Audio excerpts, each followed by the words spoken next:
Bismillahirrahmanirrahim. Assalamualaikum warahmatullahi wabarakatuh. Waalaikumsalam warahmatullahi wabarakatuh.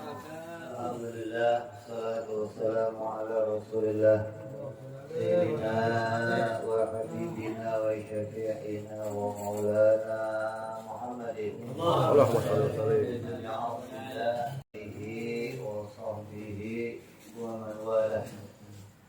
La haula wa la quwwata illa billah. Rabbi ishrah li sadri wa yassir li amri wahlul 'uqdatam min lisani yafqahu qawli. Amin. Qala musanniful kitab rahimahullah wa nafa'ana bihi wa bi ulumihi fid dharain. Allahumma iftah qulubana futuhal arifin bi hikmatika wa ansur alaina bi rahmatika ya arhamar rahimin. Amin. Ila anqal. Kemarin kita sudah masuk kepada pembahasan tentang bahwa sifat-sifat Allah, mengenal kepada Allah itu jalannya harus dengan berpikir. Karena untuk mendapatkan ilmu ada tiga jalan. Pertama dengan panca indera, yang kedua dengan akal berpikir, yang ketiga kabar yang baik, informasi atau kabar yang benar. Kalau seseorang mencari ilmu atau memutuskan sesuatu tidak dengan tiga jalan ini, pasti yang akan dipakai jalannya apa? Perasaan. Atau kalau orang ngomongnya baper. Tahu baper? Tahu. Apa baper? Jadi apa-apa yang baper itu enggak, keputusannya enggak akan mesti benar, enggak ada objektifnya. Contoh mamanya harem ente telepon ente matiin, telepon lagi ente matiin, telepon lagi ente matiin, kira-kira pulang gimana? Baper. Oh, baper kan? Ya kan? Padahal dia nggak punya bukti itu mau ngomong apa-apa. Dia nggak tahu di sana kejadian kamu lagi apa. Tapi pikirannya macam-macam. Jadi orang itu harus kalau mau mutusin lihat sendiri atau pakai panca indera atau berpikir nih apa yang rasional nih. Atau dapat berita yang jelas. Kalau ini nggak ada, ya jangan diputusin. Perasaan itu mesti bawa yang macam-macam. Ini yang sering perempuan tuh begitu, dikit-dikit baperan, Ente ketemu kawan, biasa ngobrol, kalau misalnya cemberut, baper enggak? Enggak tahu nih orang lagi sakit gigi, lagi nggak bisa senyum, nggak punya alasan untuk senyum. Jadi sesuatu yang nggak punya dasar ilmu jangan diputusin. Kalau diputusin mesti pakainya perasaan. Nah ini yang menyebabkan seseorang mempunyai prasangka buruk, dugaan-dugaan yang salah karena ketika memutuskan sesuatu tidak dengan jalan yang benar. Ya. Apalagi untuk mengenal Allah nggak bisa pakai perasaan. Kira-kira Allah gimana ya, rasanya Allah itu gimana, nggak bisa. Mengenal Allah harus pakai ilmu yang jelas. Ente urusan sama suami harus pakai ilmu, apalagi tentang Allah subhanahu wa ta'ala. Jadi makanya ulama-ulama kita itu menuntun kita untuk mengenal Allah harus pakai jalan yang jelas. Jangan pakai kira-kira, jangan pakai perasaan. Jadi kalau ada orang kok nggak ngaji ilmu ini terus ngomong saya mah tahu Allah, mesti taunya pakai perasaan. Yang namanya pakai perasaan, masing-masing mesti beda-beda keputusannya. Kenapa sih kok ada orang menyembah selain Allah? Ada yang nyembah pohon, ada yang nyembah matahari, ada yang nyembah patung sapi, ada yang nyembah apa lagi? Gajah, dan nyembah itu apa?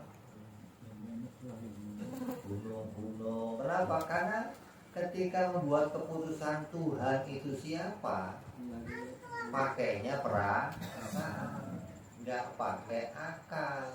Atau dia hanya percaya informasi dari orang lain yang informasinya nggak jelas kebenarannya. Oh, kata bapak saya Tuhan itu Hanuman, kata bapak saya Tuhan itu Ganesha, kata bapak saya Tuhan itu Yesus. Ini kan katanya informasinya nggak jelas, nggak bisa dibuktikan kebenaran yang 100%. Makanya saya katakan sumber ilmu harus 3. Apa? Panca indera, akal, dan informasi yang benar. Kalau nggak pakai 3 ini, jangan kamu jadikan pegangan. Mesti itu akan keluar dari sebuah kebenaran. Maka mengenal Allah Subhanahu wa Ta'ala, jalannya juga hanya pakai satu jalan, nggak bisa pakai panca indera, tapi jalannya hanya pakai berpikir dengan benar. Maka diwajibkan tuh setiap orang Islam untuk berpikir mengenal Allah Subhanahu wa Ta'ala. Terus yang wajib kita ketahui dari sifat Allah itu ada berapa? Yang wajib kita ketahui ada 20. Apakah sifat Allah cuma 20? Oh enggak. 20 ini yang wajib diketahui secara terperinci. Ada yang wajib diketahui secara garis besar atau ijmal. Adapun sifat-sifat Allah lainnya yang tidak terhingga banyaknya, maka kewajiban bagi setiap mukallaf adalah mengetahuinya secara ijmal saja, yaitu bahwa Allah ada 20. Kalau yang 20 udah kita bisa menghafalkannya, kita bisa pelajari satu per satu. Dan 20 ini adalah diputuskan oleh para ulama ahlu sunnah wal jamaah. Ya, kalau ditanya, kok sifat Allah cuma 20? Kan di Quran sifat-sifat Allah banyak.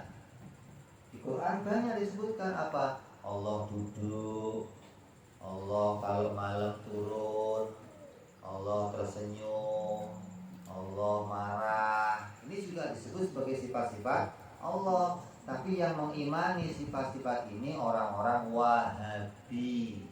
Kita ahli sunnah tidak mengimaninya. Kita ahli sunnah semua sifat Allah yang disebutkan dalam Al-Quran, yang sifat itu punya kemiripan dengan sifat-sifat makhluk, maka sifat itu harus ditakwil. Tidak bisa diterima menjadi murni sifatnya Allah. Jadi sifat Allah yang 20 ini ulama kita menetapkannya sudah dengan dalil-dalil yang sangat kuat, yang semua sifat ini adalah sifat yang pasti, yang tidak ada kemiripan dengan sifat-sifatnya makhluk. Ya, jadi jelas. Kalau ditanya kok sifat Allah cuma 20? Oh enggak 20. 20 ini keterbatasan kemampuannya makhluk. Kan yang namanya akal manusia itu punya kapasitas. Kayak memori kan, ada segitiga, ada berapa lagi? Hah? Memori HP ini berapa? Memori 128. Memori apa? Memori kamera itu. Kamera, memori HP ada 128, berapa lagi? 256. Ada 1 trelalan deh. Berapa banyak satu tera. Tapi tetap terbatas. Sifat Allah tidak terbatas. Maka untung kita cuma diwajibkan mengenal 20 sifat Allah. Itu 20 aja nggak hatam-hatam ngajinya, apalagi sifat Allah lebih banyak lagi. Gimana kapan hatamnya? Ya, jadi kalau kita tanya sifat Allah nggak cuma 20 tapi tidak terbatas. Artinya segala macam yang menunjukkan sifat kesempurnaan maka itu layak menjadi sifatnya Allah Subhanahu wa ta'ala. Kemudian dari 20 sifat-sifat Allah juga ada sifat yang mustahil.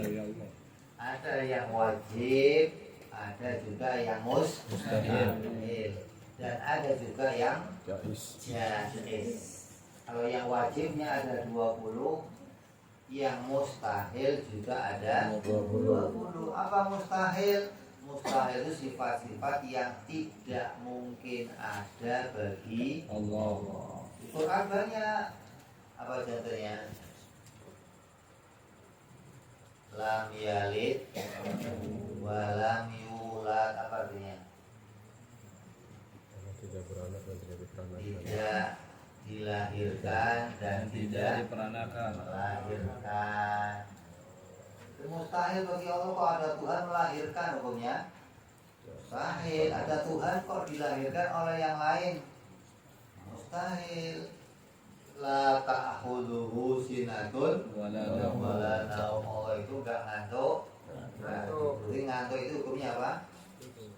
Ngantuk bagi Allah hukumnya apa? Mustahil. Mustahil. Tidur Mustahil. mustahil. Jadi banyak tuh sifat-sifat mustahil yang ditetapkan bagi Allah. Tapi kita cukup wajib mengetahuinya ada 20 sifat. Yang jaiz bagi Allah hanya ada satu. Jadi jumlahnya seluruhnya nanti berapa? 41 sifat. Yang wajib 20, yang mustahil 20, dan yang jaiz 1. Inilah yang wajib kita ketahui dari sifat-sifatnya Allah Subhanahu wa ta'ala. Terus sifat yang pertama bagi Allah adalah sifat wujud. Wujud itu bahasa Arab. Bahasa Indonesianya ada. Bahasa Jawanya ono. Bahasa Sundanya ayah. Sama. Tuhan itu ada. Tuhan itu wujud. Jadi ada atau wujud atau ono itu adalah sebuah sifat. Ini meja ini ada enggak? Ada. Gelas? Ada. Langit? Ada itu apa? Ada itu terlihat. Ada itu sifat. Oh. Itu yang menunjukkan pada keberadaannya sesuatu. Kalau enggak ditemukan keberadaannya namanya apa? Tiada. Itu lawan dari ada. Nah, tiada bagi Allah hukumnya apa? Mustahil. Allah itu mustahil tiada. Wajib bagi Allah itu ada. Dan adanya Allah hukumnya apa? Wajib. Artinya apa? Adanya Allah itu tidak pernah tiada. Kalau kamu mau nggak ngerti hukum ini, kamu nggak ngerti hukum ini nih, ditanya Allah ada nggak? Ada. Matahari ada. Bedanya apa? Bentuknya beda. Bedanya Allah sama matahari beda gitu. Kalau meja aja beda. Bedanya terlihat sama tidak terlihat. Hah? Bedanya apa? Kentut tak terlihat. Matahari terlihat. Matahari Terlihat. kentut itu nggak terlihat. Dan itu beda sama Allah apa? Harus pakai hukum ini, Allah wajib ada. Gitu. Kalau kita makhluk jaiz. Apa jaiz itu? Sesuatu yang tadinya ada, sesuatu yang tadinya tidak ada, kemudian menjadi ada. Jadi bedanya kita nggak bisa pakai mata, harus pakai hukum akal. Oh, kalau Allah itu adanya wajib. Kalau kita makhluk adanya jaiz. Itu yang tadinya nggak ada berubah menjadi ada. Berarti setiap makhluk adanya pasti berawal, pasti ada permulaan.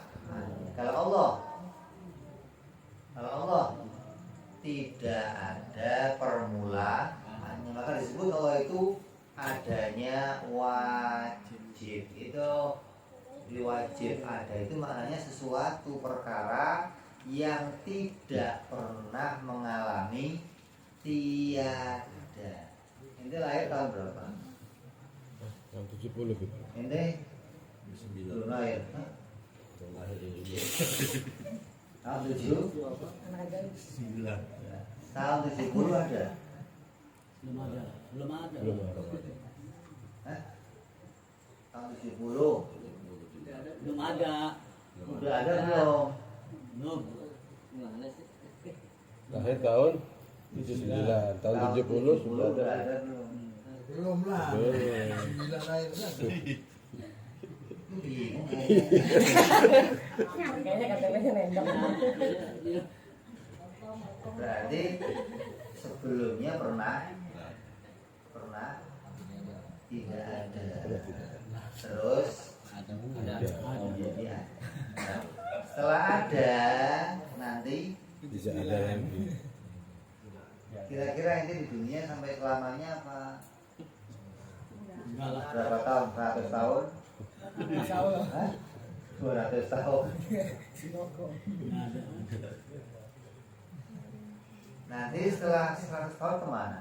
Kembali menjadi tiada. Lah, sesuatu yang demikian namanya apa? Jaiz adanya. Kalau Allah wajib ada. Gitu. Jadi kalau kamu nggak ngerti ini, kamu nggak bisa bedain. Bedanya di mana ya? Allah ada, saya ada. Oh, bentuknya beda. Kalau bentuknya beda, meja sama itu aja beda. Hah? Allah nggak kelihatan.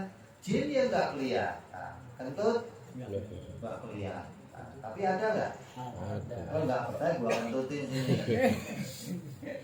Jadi kentut itu ada walaupun nggak kelihatan. Gitu. Jadi sesuatu yang ada itu nggak harus kelihatan. Gitu loh. Malaikat nggak ada. Walaupun nggak kelihatan. Itu loh. Lah, makanya membuktikan adanya Allah bukan pakai mata. Terus apa bukti adanya Allah? Dalam Al-Quran Allah berfirman, Allahul ladzi khalaqas samawati wal ardi wa ma bainahuma. Allah lah yang menciptakan langit dan bumi dan apa-apa yang ada di antara keduanya. Artinya apa? Bukti adanya Allah apa? Adanya langit dan bumi. Ini berpikir seperti ini, berpikir yang normal. Semua orang akan begitu. Nggak harus orang yang pintar, nggak harus. Ilmu ini, wajib ini tentang Allah pernah dicek di daerah Baduy. Kamu tahu Baduy nggak? Banten. Itu Indonesia. Oh, Bandung. Baduy Arab. Oh, Arab. Orang yang nggak sekolah, tinggalnya di gunung, udah nggak pernah turun gunung lah, nggak pernah makan bangku sekolahnya. Pernah makan sekolah? Enggak. Sama. Keras bil. Ketika orang Baduy ditanya, kamu kenal sama Allah nggak? marah orang Badui. Ente kira yang kenal Tuhan cuma orang kota doang, kamu juga kenal. Terus gimana cara kamu buktiin adanya Allah? Kata mereka apa? Setiap ada tai onta pasti ada ontanya.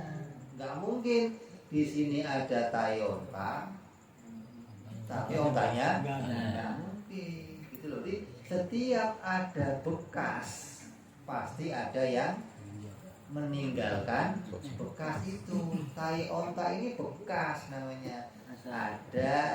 Ada sesuatu yang mengeluarkannya. Nggak mungkin ada yang mengeluarkan atau ini barang ini keluar dengan sendiri.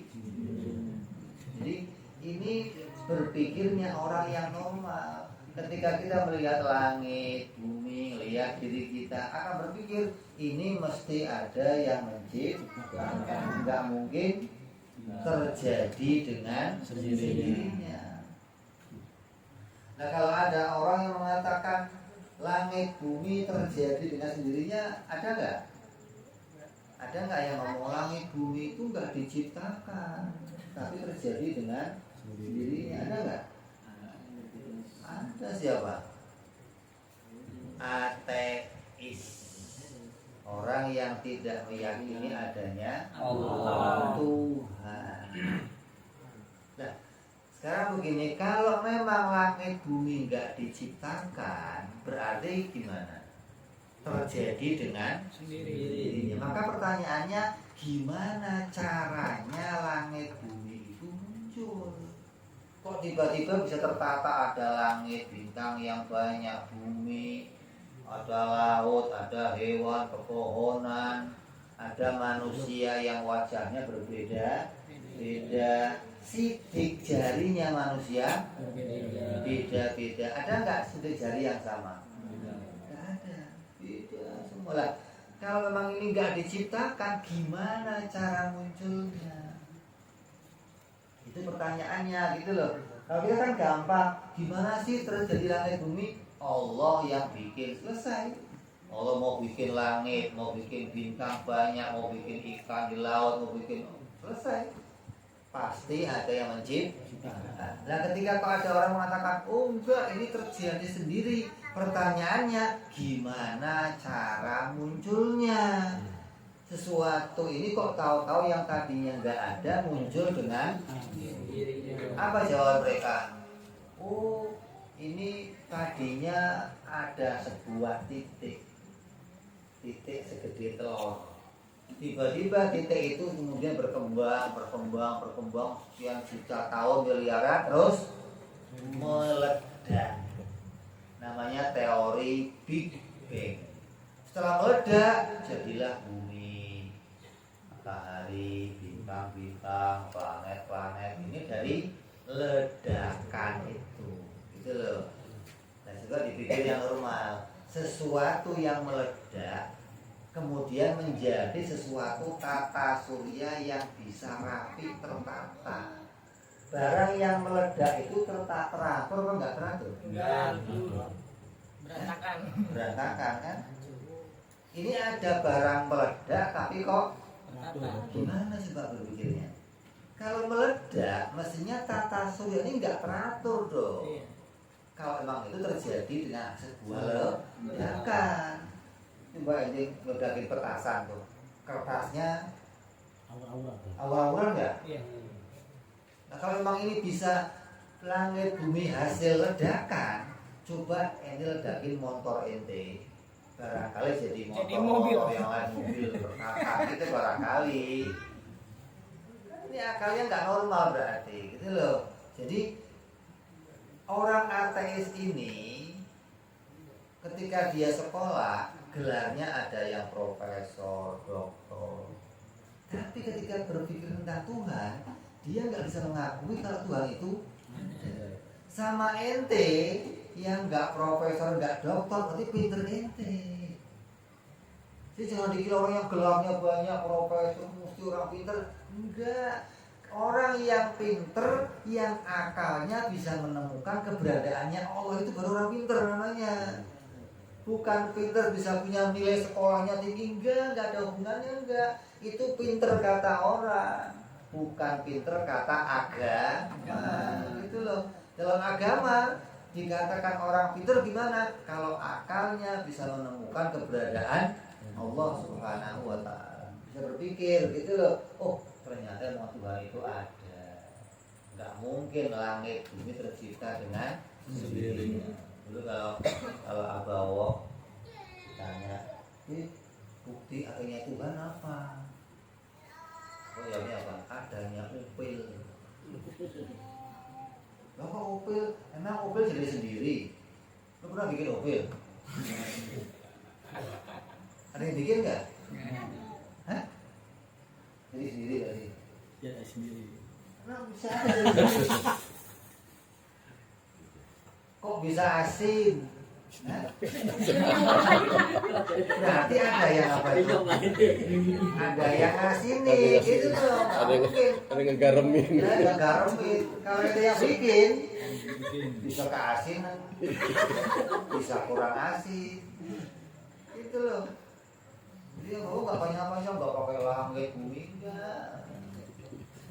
Artinya seluruh yang ada dalam diri kita pun diciptakan oleh Allah. Apapun jangan dianggap cuma jadi sendiri. Mana ada sesuatu jadi sendiri, mana ada. Semuanya yang muncul di jagat ini diciptakan oleh Allah. Coba dulu ya, Allah lah yang menciptakan langit bumi dan apa yang ada di antara keduanya. Apapun, mau itu yang kecil, mau yang gede, semua yang ada di antara langit dan bumi, semua diciptakan oleh Allah Subhanahu wa taala. Ini loh yang wajib kita imani tentang keberadaannya Allah Subhanahu wa taala. Kemudian kata Gusman, maka sepatutnya bagi setiap mukmin yang mempunyai keyakinan yang benar untuk senantiasa ingat kepada Allah setiap kali memandang segala sesuatu yang wujud di alam ini.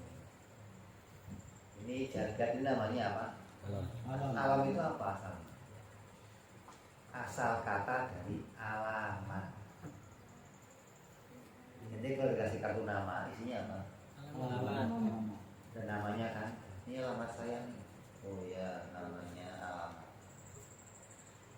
Semua yang di jagat ini alamat, menunjukkan kepada bukti adanya Allah. Jadi lihat langit, tanda adanya Allah. Lihat manusia, tanda adanya Allah. Lihat hewan, lihat hujan, lihat ikan, lihat apa saja.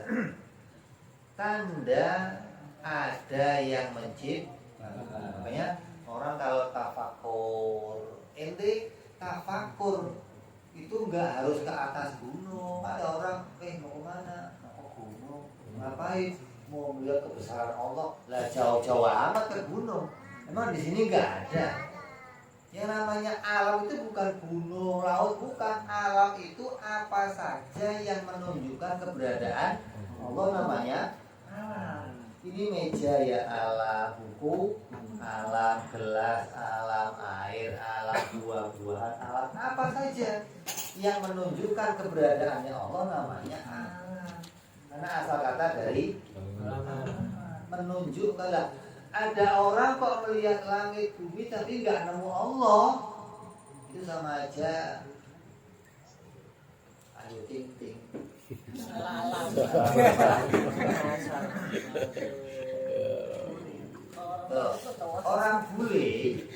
Orang bule ada di sana namanya musim gugur, ada musim semi, ada musim salju, ada musim panas.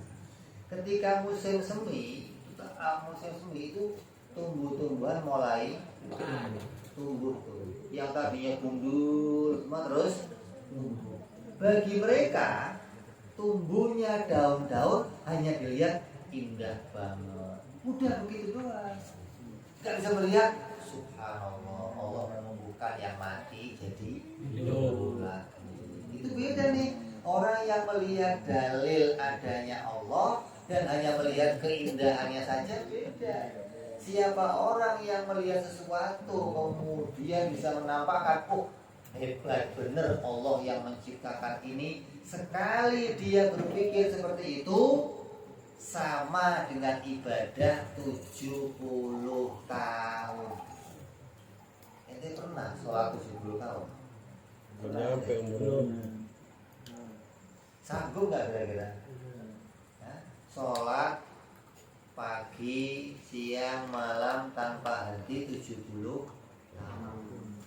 Nah, hadiahnya orang yang tafakur kata Nabi, tafakkaru sa'a khairun min ibadatin sab'ina sana. Berpikir satu waktu sama dengan ibadah 70 tahun. Berpikir apa ini? Ya Allah, Maha Kuasa, Kaya Allah bisa menciptakan langit, menciptakan tumbuh-tumbuhan. Nanti lihat kuku kamu kalau Jumat dipotong, kalau Jumat lagi panjang lagi. Ya Allah, nggak berasa udah panjang. Coba kamu ambil tang, kamu tarik dikit ya. Sakit. Tapi panjang kita nggak merasa itu ya Allah. Gimana engkau manjanginya ya Allah Maha Kuasa. Rambut kamu potong, tumbuh lagi. Kita nggak berasa. Cabut, tarik, putus. Nggak dicabut, panjang. Mestinya kan tarik tambah panjang gitu kan ada rol di dalam gitu kan. Ini nggak ada. Nah, ketika kamu bisa tafakur seperti ini, mengingat keberadaannya Allah, kemudian mengatakan subhanallah maha agung kau, itu seperti ibadah 70. Jadi kalau kita pernah ngaji kitab ini, kemudian kamu melihat apapun, akal kamu berjalan menemukan Allah, tiap lihat apa aja, hidup kamu dipenuhi dengan ibadah kepada Allah Subhanahu wa ta'ala. Tapi kalau enggak, ya cuma keren banget, wih gila indah banget, Allah kemana? Gak dipikirin, mau ada Allah kayak gak ada Allah, gak ada gunanya akal kamu berarti. Jadi akal itu gunanya apa? Alat yang diberikan Allah untuk bisa jadi jalan berpikir tentang Allah Subhanahu wa ta'ala. Kalau akal kita kan nggak bisa nemu Allah, berarti akal jadi nggak ada gunanya.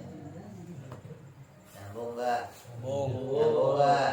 Ini sifat yang pertama, wajib Allah ada. Bertanya, bedanya apa adanya Allah sama adanya makhluk? Allah wujudnya wajib. Kalau makhluk wujudnya jaiz. Gitu. Maka dengan begini kamu tahu mana yang menjadi sifat Allah, mana yang jadi sifat makhluk. Walaupun namanya sama nih, Allah ada, makhluk juga ada, tapi tahu bedanya. Di mana bedanya? Di dalam hukumnya, bukan dalam bentuknya, bukan dalam, tapi hukumnya. Oh, adanya Allah wajib, adanya makhluk ya. Selesai kita bahas sifat yang pertama. Allah kita sambung yang akan datang sifat yang kedua. Wallahu a'lam bishawab. Nabi Al-Fatihah. A'udzubillahi minasyaitonir rajim. Bismillahirrahmanirrahim. Alhamdulillahirabbil alamin arrahmanir rahim maliki yaumiddin. Iyyaka na'budu wa iyyaka nasta'in ihdinas mustaqim. Shiratal ladzina an'amta 'alaihim ghairil maghdubi 'alaihim waladdallin. Amin. Assalamualaikum warahmatullahi wabarakatuh. Waalaikumsalam.